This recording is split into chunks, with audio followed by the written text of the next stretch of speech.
cambiando y no.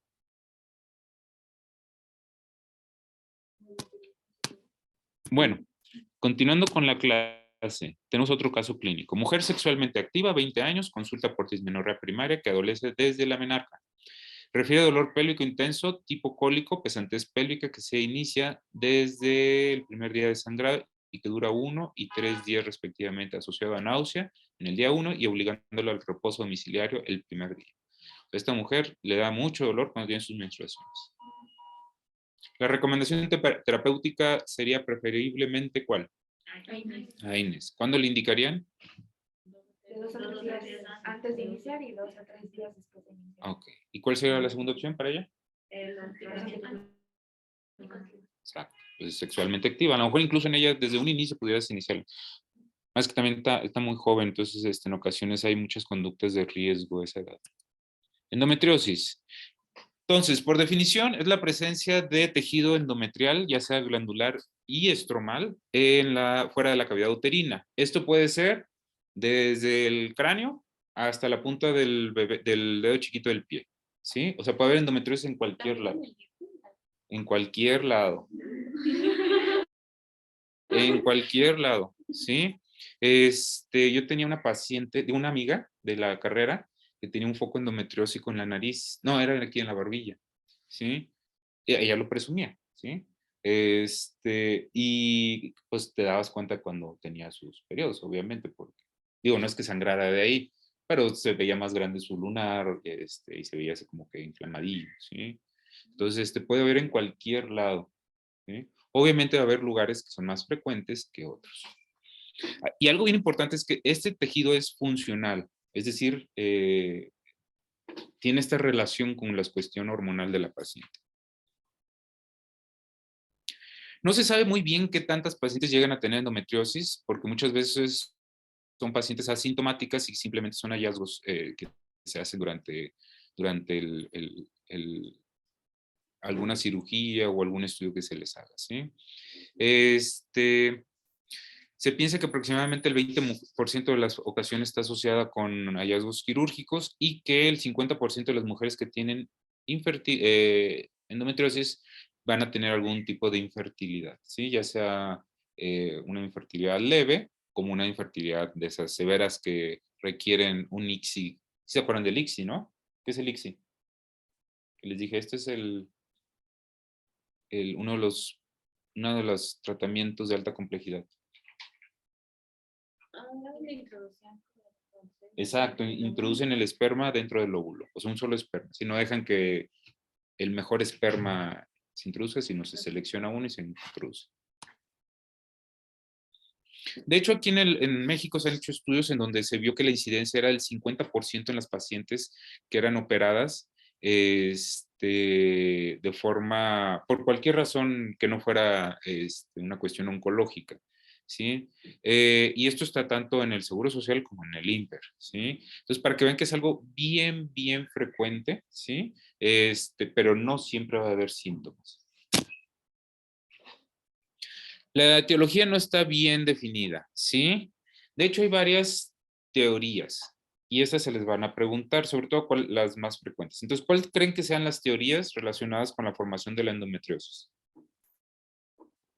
Leí que era la menstruación retrógrada, que también se llama de Samson. Exacto, esa es la más aceptada, ¿sí? ¿Cuál otra?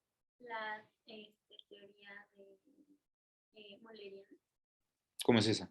En donde al momento de la organogénesis se desarrolla el endometrio pues, en cualquier otra parte fuera de esto. Exactamente. ¿Cuál otra? Sí, exactamente. O sea, que cuando se hace esta fusión de los conductos de Müller, quedan como remanentes de esos conductos en algún lugar y eso pueden llegar a producir focos de endometriosis, ¿sí? ¿Cuál otra? La diseminación. O exactamente, que haya como metástasis, ¿no? De estos. ¿Qué más? ¿Cómo? Algunas También pudiera ser, ¿sí? Metaplasia. Exacto. ¿Qué es eso de metaplasia salómica? Dice que sugiere que el peritoneo parietal es un tejido pluripotencial que puede sufrir transformación metaplásica hasta convertirse en un tejido que es indistinguible del endometrio normal. O sea, a ver, explícalo. Es la teoría en donde las células madre. No, no tanto células madre. ¿Qué es metaplasia? Un cambio de ubicación. ¿De un epitelio? No de células, de un epitelio. O sea, decir que es como pluripotencial que puede adaptarse a distintas. No tanto así, pues si no tendríamos en el peritoneo muchos tipos de epitelios. ¿Sí? Metaplasia es el cambio de un epitelio maduro por otro epitelio maduro. ¿Sí? Que eso es muy importante, porque si no fuera maduro, ¿qué sería? No, ya sé, pero ¿cómo se le llamaría el cambio de un epitelio maduro por uno inmaduro? ¿Displasia? Displasia. Ya saben que es displasia y que es metaplasia entonces. ¿Sí? Entonces, metaplasia, perdón,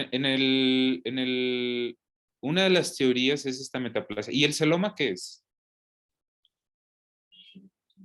Ah, como que no. No, sí, sí. Ah, sí.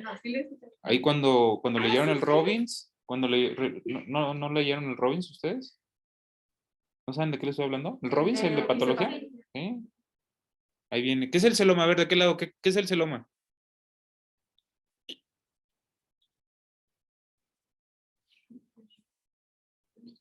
¿Qué es el celoma? A ver, Mariana Ponce, porque no está la otra Mariana. Entonces, ¿Qué es el cielo? celoma.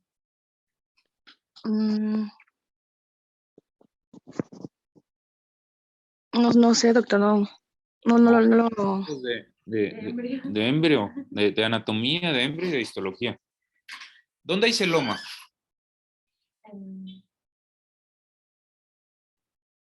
Es la, no sé si estoy bien, A ver. pero es una cavidad que se forma del mesodermo, ¿no? Exacto, es ese tejido que recubre ciertos órganos. Como por ejemplo, peritoneo. ¿Qué más? ¿Dónde más hay celoma? ¿Intestino? No.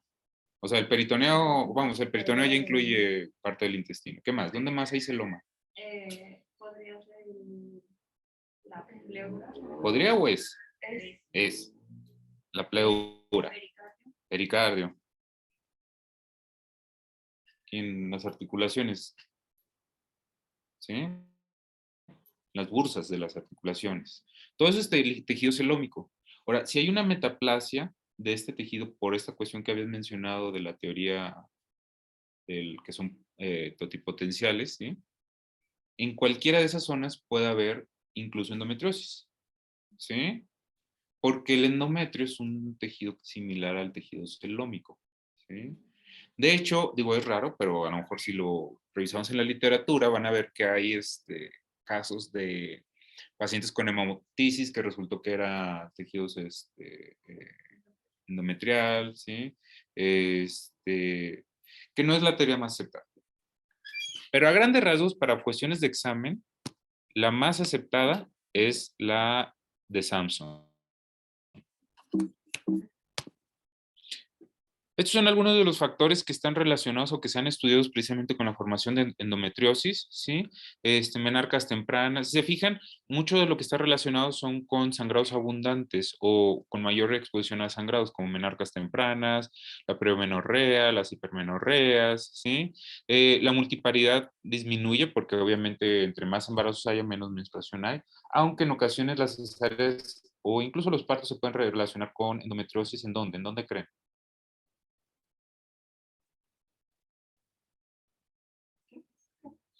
Las cesáreas y los partos, ¿con qué tipo de endometriosis se pueden relacionar? ¿O en qué ubicación está esa endometriosis?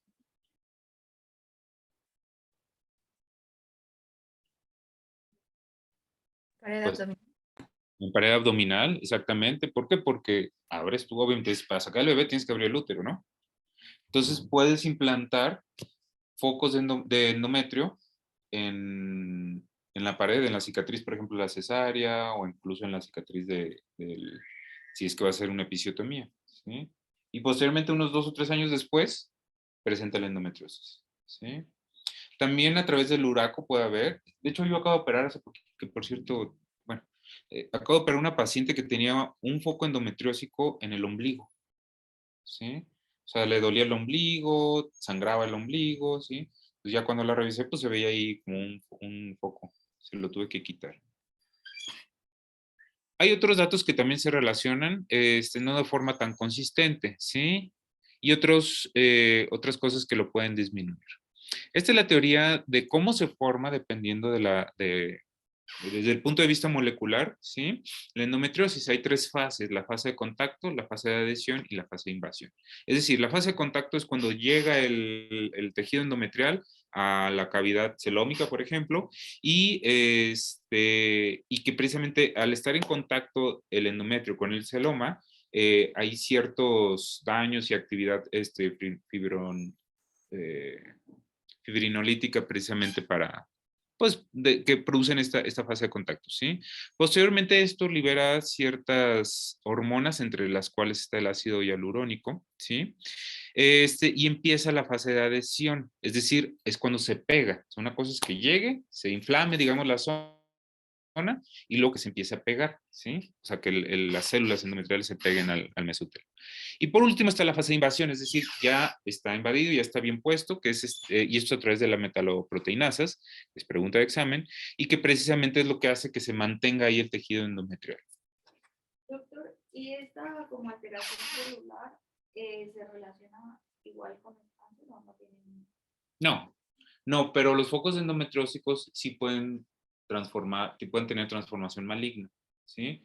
Pero que este proceso inflamatorio produzca cáncer, no. Hay algunos otros factores relacionados, ¿sí? Con estas cuestiones, son cosas que estudian. Como la endometriosis es muy sintomática y produce otras alteraciones, pues también lo relacionan con otras alteraciones genéticas. ¿En dónde es donde más frecuentemente se va a presentar la endometriosis? ¿Derecho o izquierdo? Es importante porque luego cuando uno anda buscando, pues vas a buscar donde es más frecuente, ¿no? Me dijiste, ovario, pero ¿cuál? ¿Lado derecho o izquierdo? Pregunta de examen, de hecho. Izquierdo. El ovario izquierdo o la fosa ovárica izquierda es la zona donde más frecuente vas a encontrar focos de endometriosis. En un segundo plano van a ser el fondo de saco posterior. Y en un tercer plano, el fondo de saco anterior, ¿sí? Recordar, puede presentarse en cualquier parte del cuerpo, pero son los lugares más frecuentes en donde uno lo va a identificar. Y como ya les había comentado, como tiene varias fases esta cuestión de la endometriosis, pues obviamente vas a encontrar distintos tipos de focos de endometriosis. Va a depender del tiempo de evolución, ¿sí? Como pueden ser estas, de hecho yo tenía un maestro que me decía, hay más de 20 tipos de lesiones endometriósicas. Nunca le creí porque nunca las vi, pero sí hay unas muy, muy, muy particulares. Tenemos las lesiones blanquecinas, que son las que con mayor frecuencia se presentan, ¿sí? Aquí las vemos, por ejemplo, en este estudio laparoscópico. Tenemos las famosas quemaduras de pólvora, estas son patognomónicas, o sea, cuando se ven, y ahí dice, esto es endometriosis, ¿sí? Tenemos lesiones rojizas, como estas que se ven aquí, y tenemos lesiones de hemosiderina, casi no se ven, que son estas de aquí, que sean como verdes las de hemosiderina, ¿sí? De todas estas, ¿cuáles creen que sean las más tempranas? ¿Cuáles son las más tempranas? ¿Cuáles son las activas? O sea, las que sabes que están en ese momento siendo activas. ¿Y cuáles son las más tardías? Pues las más tardías serían las lesiones de quemadura de pólvora. Exactamente. De hecho, a lo mejor las de hemosiderina serían todas más tardías, porque ya el macrófago ya absorbió la sangre precisamente de las de pólvora, ¿sí? Las más tempranas serían las blanquecinas, y las activas, las rojizas, o sea, las rojizas que a lo mejor está sangrando por ahí, ¿sí? Y bueno, para evaluar precisamente la endometriosis se sigue una clasificación que es como una etapificación de la endometriosis. Igual no es mi intención que se aprendan esto, pero sí saber que lo que va a evaluar es precisamente la cavidad pélvica, ¿sí? Particularmente el ovario y el peritoneo, y va a evaluar si hay qué tanta cantidad y qué tan antiguas pudieran ser estas lesiones, y la presencia o no de endometriomas. ¿Qué es un endometrioma?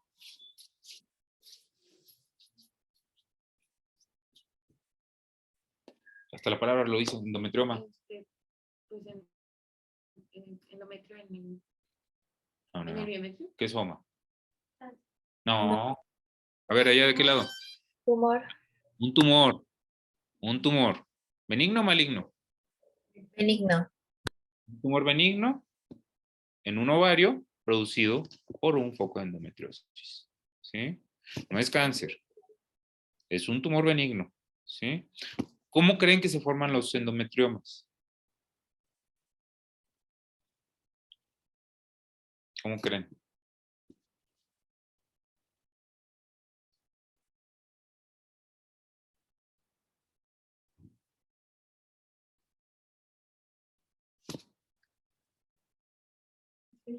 Tengo mi resumen. ¿Ahí lo tienes? ¿Cómo se forman? A ver. Bueno, no sé si tenga que ver esto de la transformación celular, que es la bueno, sucede una hiperplasia y ya después de ahí sucede el reemplazo del tejido del epitelio endometrial por uno de tejido de granulación. Y eso es lo que forma el... No, no necesariamente. El endometrioma, ¿qué es lo que pasa? Llega un foco de endometriosis al ovario, ¿y qué es lo que va a hacer el ovario? Con eso que tú dijiste, pues a lo mejor sí lo va a encapsular y va a producir este tejido de granulación, ¿sí? La cosa es que el foco endometriósico quedó adentro del ovario y conforme va pasando el tiempo, ese tejido endometrial está menstruando. O sea, sí, cuando menstrua la mujer en su endometrio, los tejidos endometriales menstruan, ¿sí? Es cuando se forma una magma. Como si fuera un hematoma. Pero como no tiene para dónde salir la sangre, pues se va acumulando. Y con el paso del tiempo, pues se va haciendo grande. ¿Sí? ¿Es ¿Sí? cuando se ve como chocolate? Exactamente. O sea, ese chocolate, ¿qué creen que sea? No, Sangre vieja. ¿Sí? Sangre vieja de mucho tiempo, ¿sí? Y que está acumulada ahí. Eso es un endometrioma. ¿Sí? Entonces, es la forma en que se forman estos tumores. Y por lo tanto, ¿cuál creen que sea el manejo para un endometrioma? Quirúrgico nada más. O sea, no, vamos, no puede hacer otra cosa más que tratarlo de forma quirúrgica. Bueno, cuando hay endometriomas, ya se considera una fase muy severa precisamente de una endometriosis. No va a sangrar. O sea, sangra, pero por dentro. No. No. Ah, okay. De hecho, esa es la razón por la cual en una endometriosis hay inflamación, hay dolor. Pásale. ¿Qué onda? ¿Cómo estás? Esa es la razón por la cual en una endometriosis hay dolor, hay adherencias, hay infertilidad, hay todo esto. ¿Por qué? Porque esa sangre está irritando la cavidad peritoneal. ¿Ya llegaron? Está irritando la cavidad peritoneal y está produciendo cicatrices a largo plazo. Pues esa es la fisiopatología de por qué produce tantos síntomas. ¿Sí? La paciente tiene dolor progresivo, ¿por qué? Porque cada vez se van acumulando más focos de endometriosis que producen la irritación peritoneal, ¿sí? ¿Por qué le duele tanto? Pues porque hay irritación peritoneal con cada menstruación, ¿sí? ¿Por qué se produce la infertilidad? Porque esos focos de endometriosis que están sangre y sangre y esa irritación produce adherencias que ocluyen las tubas, ¿sí? ¿Por qué se producen los nódulos? Porque con el paso del tiempo estos nódulos precisamente se acumulan en la pelvis, ¿sí? Ya vimos que el fondo de saco posterior es de los más frecuentes y por ahí están los parametros. Entonces, ahí es donde se forman estos focos endometriósicos, ¿sí? ¿Por qué? ¿Qué más? Básicamente, sí, entonces esa es la razón de por qué. De hecho, lo más común es que haya un dolor en el 95% de las ocasiones y que vaya siendo más intenso conforme van pasando los años, porque cada vez se van haciendo más focos y se va haciendo también más inflamación en toda la zona pélvica. Algunas llegan a tener alteraciones menstruales, que van disminuyendo sus ciclos, aunque no es lo más habitual como tal, ¿sí? Y como ya vimos, hasta el 50% de estos pacientes pueden llegar a tener infertilidad y distensión abdominal, ¿sí? En ocasiones incluso son pacientes que llegan a tener sangrado transrectal, llegan a tener hematuria, llegan a tener la dispareunia, sobre todo cuando son penetraciones profundas, ¿sí? ¿Por qué? Porque ya todo está inflamado y obviamente cualquier movimiento que haya del útero, pues les va a producir molestia, ¿sí? Y cuando ya hay un sangrado transrectal, pues significa que el tejido endometrial ya traspasó la pared del recto, ¿sí? Entonces, cuando tiene su menstruación la paciente, pues va a estar sangrando por el recto, ¿sí? Que ya son casos muy severos, no es lo más habitual es que nada más sean, que no sean tan severos, ¿sí? Ya vimos los diagnósticos diferenciales como la endometriosis, enfermedad pélvica inflamatoria, algunas cuestiones gastrointestinales y urológicas. Algo bien importante, aquí el ultrasonido no nos va a detectar la endometriosis, o sea, no es el estudio que se usa, pero sí nos va a ayudar para detectar qué. ¿Qué ¿La creen que presencia sí? de los nódulos? No, El endometrioma. el endometrioma. El endometrioma sí, de hecho es muy característico ver por el ultrasonido los endometriomas, ¿sí? La resonancia magnética es la que se pide en ocasiones cuando tú quieres ver, sobre todo si está invadiendo algunas estructuras, la endometriosis, como el recto o la vejiga, ¿sí? Pero no siempre se pide como tal. Y hay otros marcadores que se han estudiado precisamente para evaluar esto, entre estos el CA125. Pero el problema del CA125 es que no es preciso para decirnos el diagnóstico. ¿Por qué? Porque casi cualquier cosa que inflame el celoma puede elevar el CA125. Desde una cuestión maligna hasta cuestiones benignas. ¿Sí? Entonces, yo nunca lo pido. Entonces, ¿cuál es el estándar de oro para el diagnóstico? Es pregunta de examen, la laparoscopía, ¿sí? O sea, tú haces una laparoscopía y vas a ver los focos endometriósicos y dices, eso es endometriosis, ¿sí?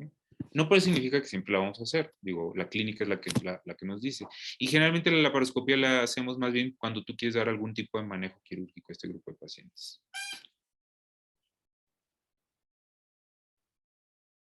Y bueno, algo muy importante es que la endometriosis, más allá de la cuestión de infertilidad, pues es algo que puede ir progresando, ¿sí?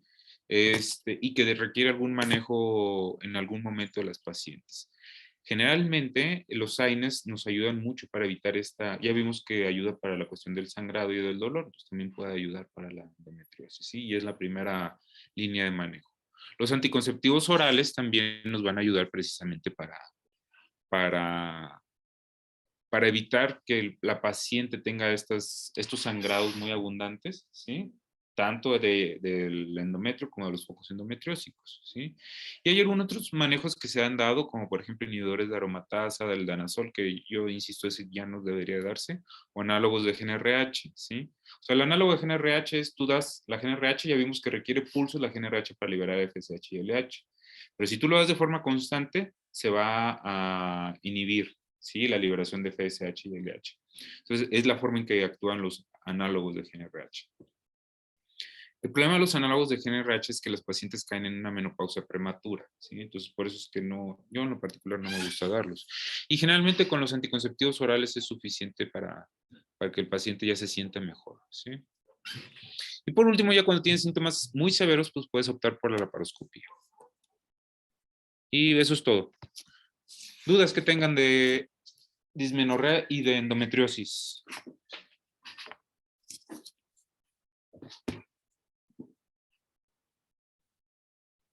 ¿Por qué los anticonceptivos orales quitan el dolor? A ver, respóndeme tú con lo que vimos. ¿Cómo crees que quitan el dolor? Pues, o sea, lo que yo entiendo es que, por ejemplo, en este caso de la endometriosis, por ejemplo, está asociada a los estrógenos. Entonces, supongo que al meter más hormona vas a regularizar la cantidad de estrógenos que está liberando, pero no sé si es así. No, de hecho,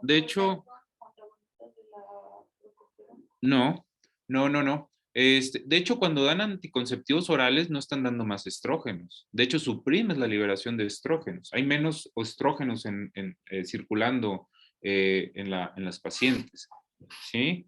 No. Cuando tú das anticonceptivos orales, lo que quieres es suprimir el sangrado de la endometriosis. ¿Sí? Entonces, por eso es que tienen menos molestias. Haber menos sangrado en la cavidad peritoneal, la paciente va a tener menos molestia y menos síntomas asociados a esto, ¿sí? Entonces, más bien desde el punto de vista fisiológico es por eso. Adicional a que obviamente esto va a ayudar a evitar que haya inflamación en la zona pélvica, ¿sí? Pero esa es en realidad la razón, ¿sí? O sea, como que tú estás... Por eso es que si tú a una mujer que tiene endometriosis, le quitas esta función hormonal, pues va a dejar de menstruar, ¿sí? Al dejar de menstruar, pues va a dejar de tener sus molestias asociadas a la endometriosis. No sé si expliqué tu pregunta. Sí, gracias, doctor. ¿Alguna otra pregunta?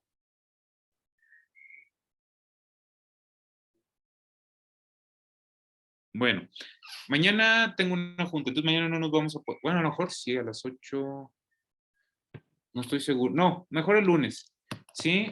Para que le digan a Roan que si puede apartar el aula. No, mañana, el lunes, nos vemos a las 8, igual, ¿ustedes aquí? ¿Todos van a estar aquí ya? Bueno, los que vayan a venir, se vienen aquí a mi oficina a las 8 de la mañana, ¿sí? ¿Quién viene?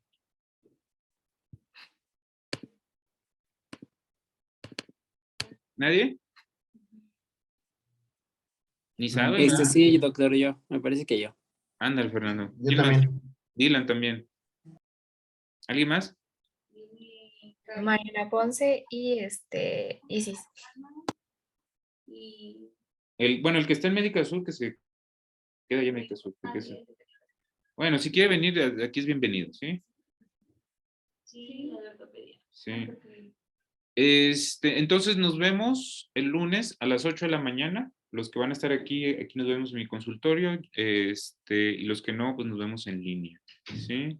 Va a ser con la cuenta. Bueno, ahí me dicen con qué cuenta, ¿sí? Y el Doctor, martes. ¿qué Dime. tema vamos a ver el lunes? Perdón, vamos a ver, ustedes tienen esto de adenomiosis, pero ese tema está muy chafo, entonces mejor vamos a ver sangrado uterino normal y disfuncional. O sea, las causas de sangrado uterino normal y disfuncional. Y ahí obviamente se ve un poquito, en una diapositiva vemos lo de adenomiosis, que no tiene chiste. Nos vamos a enfocar un poquito más en la cuestión benigna, porque luego hay una clase de tumores malignos. Bueno, nos vemos entonces la siguiente semana, el lunes. Gracias, doctor. Gracias, buen día. Uterina normal y disfuncional.